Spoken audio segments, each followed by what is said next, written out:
संस्कृत भाषा शिक्षण में आप सबका हार्दिक स्वागत है। पूर्व पाठ में आपने प्रथम, द्वितीय, तृतीय आदि क्रमवाचक शब्दों के बारे में जानकारी प्राप्त किया। इस पाठ में उनका पुनरावर्तन करेंगे और उनके बारे में थोड़ा और जानकारी प्राप्त करेंगे। नमो नमः। संस्कृत भाषा अभ्यासं कुर्वतां भवतां सर्वेषां हार्दं स्वागतम्। पूर्वतन पाठे वयं प्रथमं, द्वितीयं, तृतीयम् इत्यादि रूपाणाम् अभ्यासं कृतवन्तः। पुल्लिङ्गे प्रथमः, द्वितीयः, तृतीयः इत्यादि रूपाणि भवन्ति। इदानीं वयं तेषां पुनस्मारणं कुर्मः। एतदेकं पुस्तकं। पुस्तकस्य नाम किम्? गेयसंस्कृतम्। उत्तमम्। अत्र बहूनि गीतानि लिखितानि सन्ति। एतेषाम् आधारेण वयम् एकं लघु अभ्यासं कुर्मः।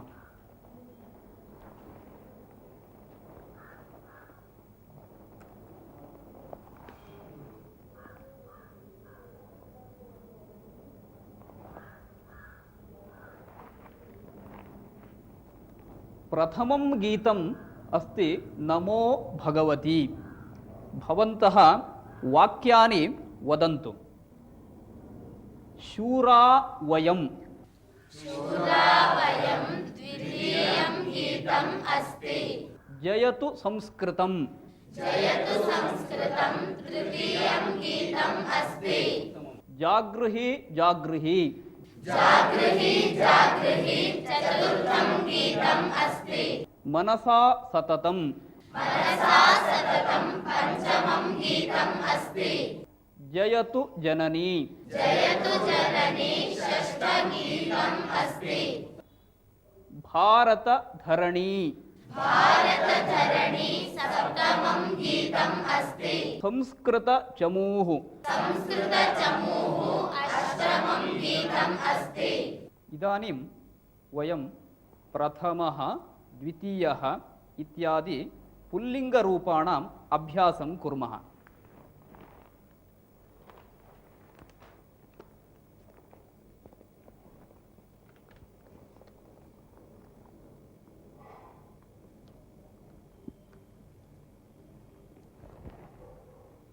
अत्र एकः अभ्यासः अस्ति। उदाहरणार्थं रविवासरे प्रथमः दिनाङ्कः। रविवासरे कः दिनाङ्कः? सोमवासरे द्वितीयः दिनाङ्कः। उत्तमं। मङ्गलवासरे तृतीयः दिनाङ्कः। बुधवासरे चतुर्थः दिनाङ्कः। गुरुवासरे पञ्चमः दिनाङ्कः। शुक्रवासरे षष्ठः दिनाङ्कः। शनिवासरे सप्तमः दिनाङ्कः। रविवासरे अष्टमः दिनाङ्कः। मङ्गलवासरे दशमः दिनाङ्कः। इदानीम् एकम् अभ्यासं कुर्मः। अस्य पुस्तकस्य नाम किम्? पुस्तकस्य नाम वाक्यविस्तरः। उत्तमं। पुस्तकं बहु सुन्दरमस्ति। चतुर्वर्णयुतं पुस्तकमस्ति। अत्र पाठस्य अनुक्रमणिका अस्ति। बहवः पाठाः सन्ति, तेषाम् अनुक्रमणिका अस्ति। प्रथमपाठः, द्वितीयः पाठः इत्यादि। एतेषाम् आधारेण वयम् एकम् अभ्यासं कुर्मः। प्रथमः पाठः मम गृहम्। उत्तमः छात्रः। वदन्तु। द्वितीयः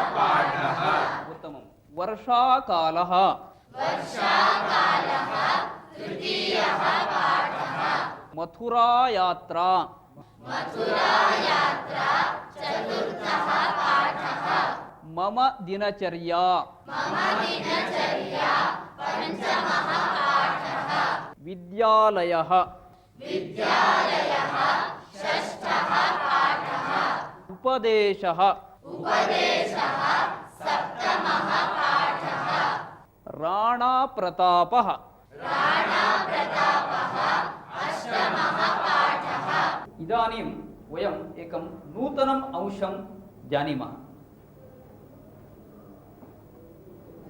भवत्याः नाम किम्? मम नाम तेजस्विनी। मम नाम अनुषा। मम नाम दीपा। मम नाम पूर्विता। मम नाम जयश्री। मम नाम अर्पिता। मम नाम मंजुप्रिया। मम नाम स्वप्ना। मम नाम पुष्पा। मम नाम रक्षिता। उत्तमम्।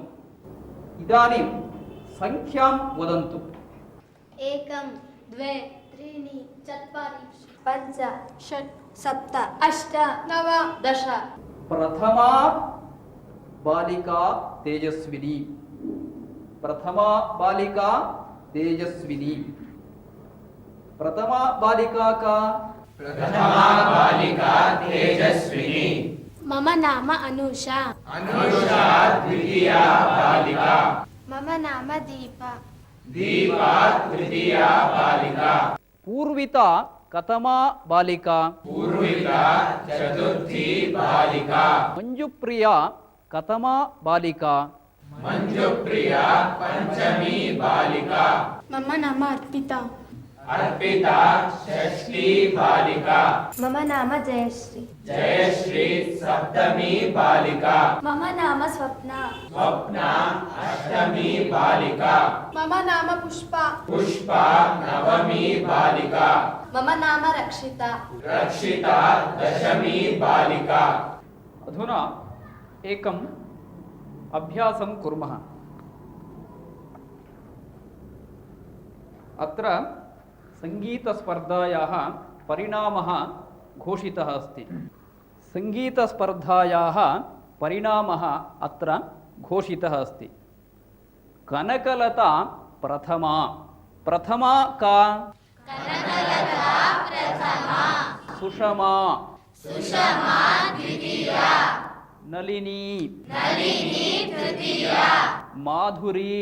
माधुरी चतुर्थी प्रियांका। प्रियांका पंचमी मंजूषा। मंजूषा षष्ठी। इदानीम् अन्यमेकं नूतनम् अभ्यासं कुर्मः। अत्र एकः अभ्यासः अस्ति। सोमवासरे प्रथमा तिथिः। सोमवासरे प्रथमा तिथिः तर्हि मंगलवासरे का तिथिः?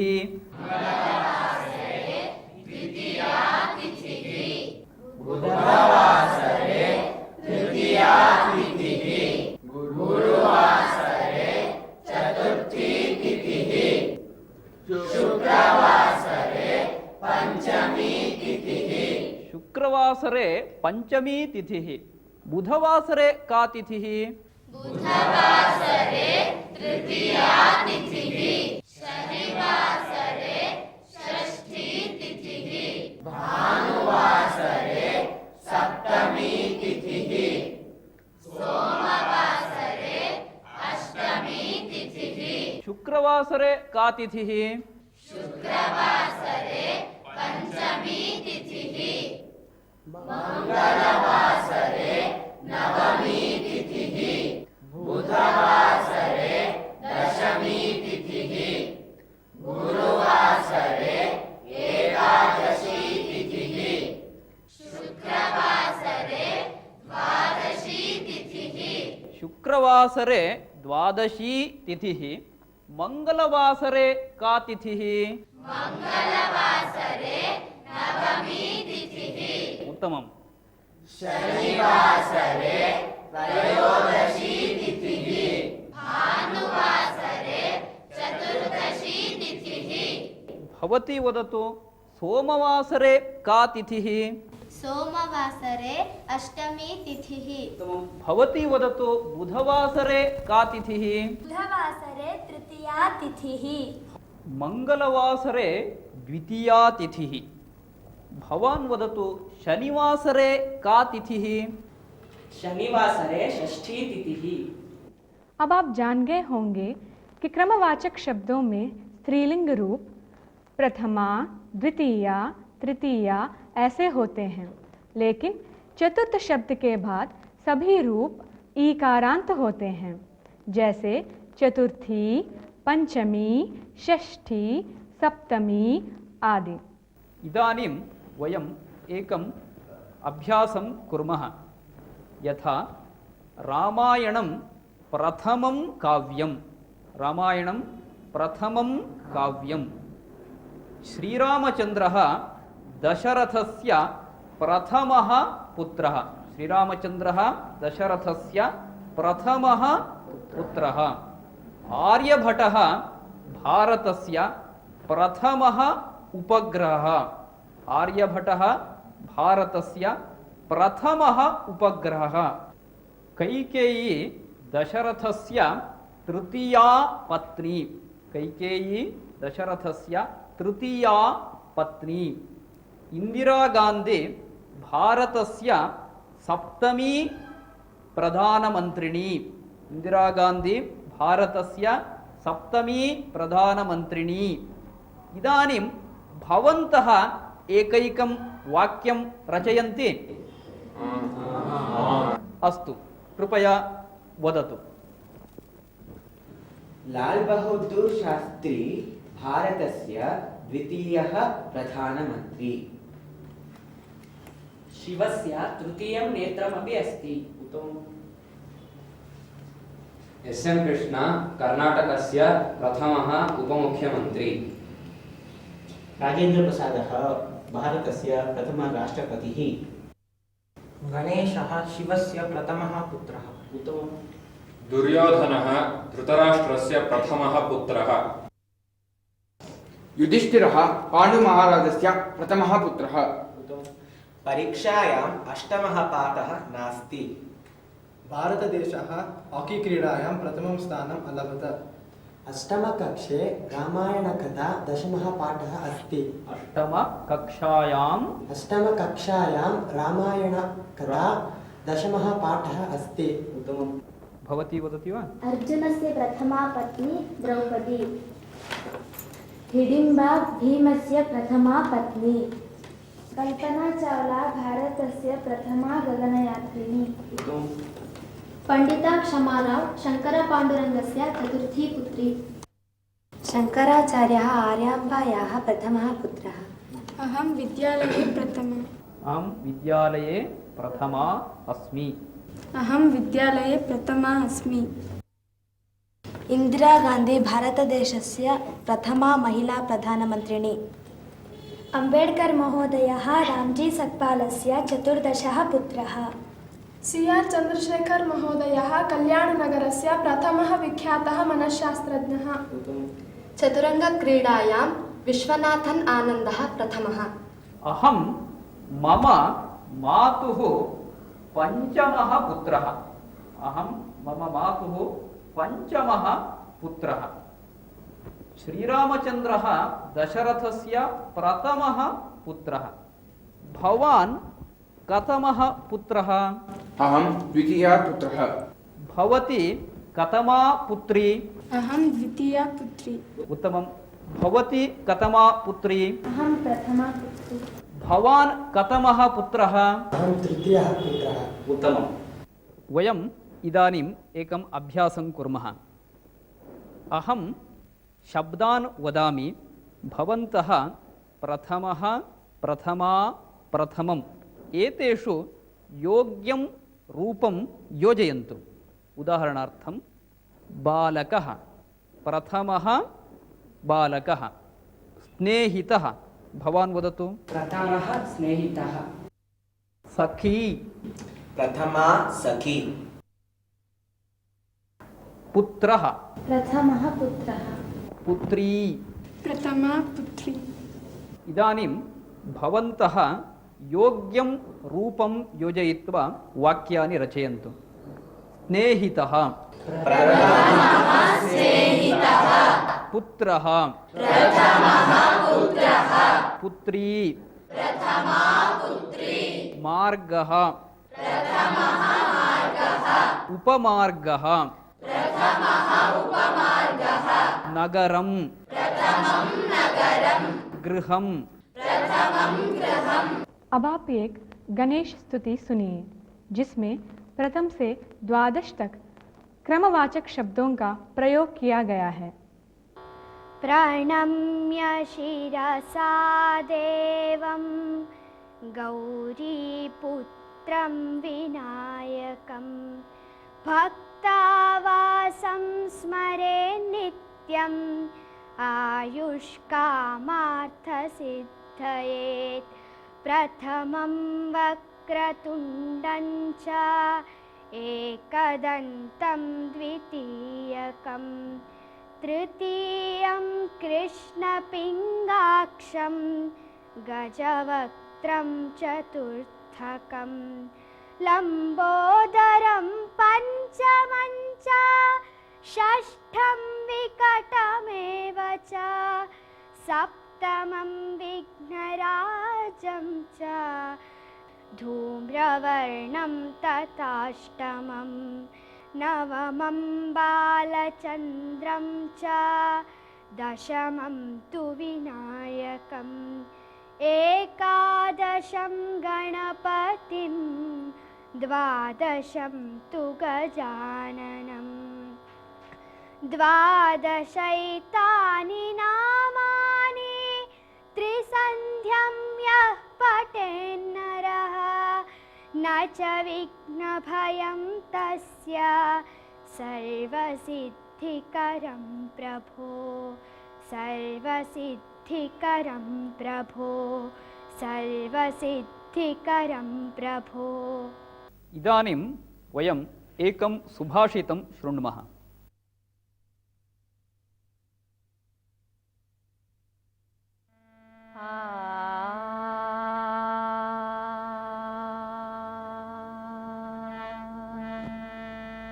पिबन्ति नद्यः स्वयमेव नाम्भः स्वयं न खादन्ति फलानि वृक्षाः नादन्ति सस्यं खलु वारिवाः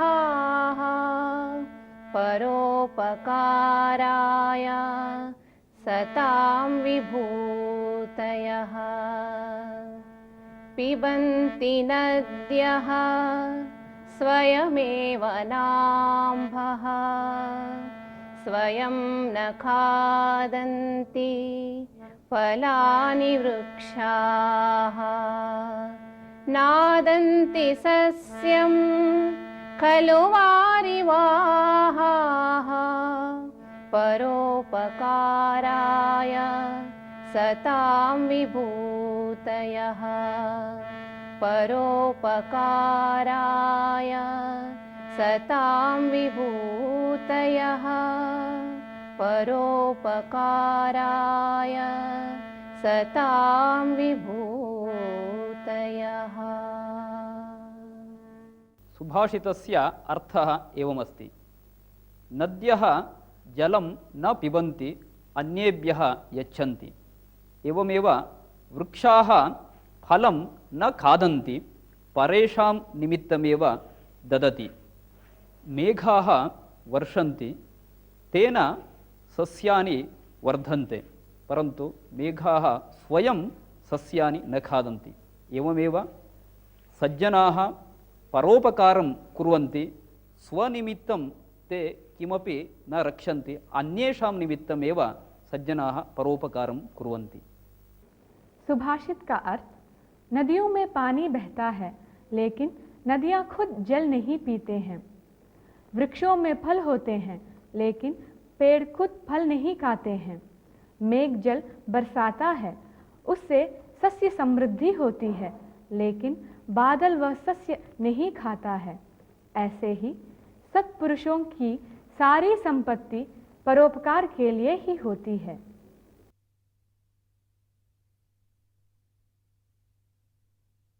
इदानीम् एकां कथां शृण्मः। पुरा दुर्गादासः इति कश्चन महाराजः महाराष्ट्रराज्ये आसीत्। सः अत्यन्तशूरः राजा आसीत्। तस्य दर्शनेन मोगल् जनाः भीताः भवन्ति स्म। अतः ते एकवारं चिन्तितवन्तः तस्य मारणं करणीयम् इति। भिन्नभिन्न उपायान् चिन्तितवन्तः तस्य मारणाय, परन्तु राजा तान् सर्वान् उपायान् कथञ्चित् निराकृतवान्। एकदा राज्ञः मनसि विचारः आगतः, मया इतः तीर्थयात्रानिमित्तं रामेश्वरं गन्तव्यम् इति। एकस्मिन् दिने महाराजः तीर्थयात्रानिमित्तं प्रस्थानं करोति। बहुदूरगमनानन्तरम् एकं मराठाराज्यस्य एकं नगरं प्रविशति। तत्र एकः राजा आसीत्, तस्य गृहं गच्छति। तदा महाराजः अस्य स्वागतं करोति। अतिथिः आगतवान्, तस्य महान् सन्तोषः भवति। सः बहु श्रान्तः आसीत्, बहूनि दिनानि यावत् बहु अटितवान् आसीत्। अतः भोजनादिकं समाप्य विश्रान्तिं स्वीकृतवान्। पूर्वं पृष्टवान्, भवान् कः इत्यादि। सः उक्तवान्, अहं दुर्गादासः इति, बहुदूरतः आगतवान् अस्मि इति। सः महाराजः जानाति स्म दुर्गादासः यवनानां विरोधी शत्रुः इति। एषः महाराजा यवनानां मित्रम् आसीत्। अतः सः पत्नीम् आह्वयति, भोः आगच्छतु, अस्माकं गृहं प्रति भाग्यलक्ष्मी एव आगता अस्ति। तदा पत्नी पृच्छति, किं भवान् किं वदति? तदा सः वदति, अस्माकं गृहम् आगतः महाराजः अस्माकं शत्रुः, तस्य मारणं कर्तुम् इदानीम् उत्तमः समयः अस्ति, अस्माकम् उत्तमः अवकाशः प्राप्तः अस्ति, अतः तं वयं मारयामः। तदा पत्नी वदति, किमर्थं? सः वदति, सः अस्माकं शत्रुः अस्ति, यदि तस्य मारणं कुर्मः प्रभूतं धनं वयं प्राप्तुं शक्नुमः, तेन धनेन वयम् आनन्देन जीवनं कर्तुं शक्नुमः इति महाराजः वदति। तदा पत्नी वदति, किं भवान् धूर्तचिन्तनं करोति? सः राष्ट्रस्य नायकः अस्ति, शूरः अस्ति, राष्ट्ररक्षणकार्यं कुर्वन् अस्ति, तस्य विषये एतादृश धूर्तचिन्तनं भवतः, एतत् अनुचितम् इति पत्नी महाराजं निवेदयति। परन्तु महाराजः न शृणोति। स्वगृहम् आगतं महाराजं हन्तुम् अयं मराठानायकः स्वखड्गं स्वीकृतवान्। स्वीकृत्य तस्य समीपं गन्तुम् उद्युक्तः। तदा पत्नी तं निवारयति, भोः न मारयतु तम् इति। परन्तु सः न शृणोति। तदा पत्नी एव स्वयं तस्य हस्तात् खड्गं स्वीकृत्य स्वस्य उरसः छेदनं करोति, अधः पतति। वदति, नीच, भवान् एतादृश महन्तं मारयितुम् उद्युक्तः, भवान् एतादृश महापुरुषं मारयति खलु? तदा सः वदति, न मया अनुचितं कार्यं कृतम् इति। तदा सा वदति, अस्माकं मराठा समाजस्य अयम् अपमानकरः विषयः, तादृशं राष्ट्रपुरुषं भवान् मारयितुम् उद्युक्तः इति सा स्वपतिं निवेदयति। तत्पश्चात् सा वीरवनिता स्वप्राणान् त्यजति। मराठा नायकः दुःखेन महाराजम् उत्थापयति। उत्थितः महाराजः पश्यति, एषा वीरवनिता स्वप्राणान् त्यक्तवती अस्ति। पृच्छति किं जातं? तदा अयं मराठानायकः वदति, मम अनुचितकार्येण सा स्वप्राणान् त्यक्तवती। अहं भवन्तं मारयितुम् इष्टवान्, भवान् अस्माकं शत्रुः इति मत्वा, परन्तु मम इदानीं बुद्धिः प्राप्ता अस्ति। भवान् कृपया मां क्षम्यतु। अहमपि स्वप्राणान् राष्ट्रनायकाय ददामि इति उक्त्वा सः अपि स्वस्य प्राणान् त्यक्तवान्। कथायाः अर्थं ज्ञातवन्तः खलु? धन्यवादः। नमो नमः। इसी के साथ यह पाठ समाप्त होता है। अगले पाठ में फिर मिलेंगे। तब तक के लिए धन्यवाद।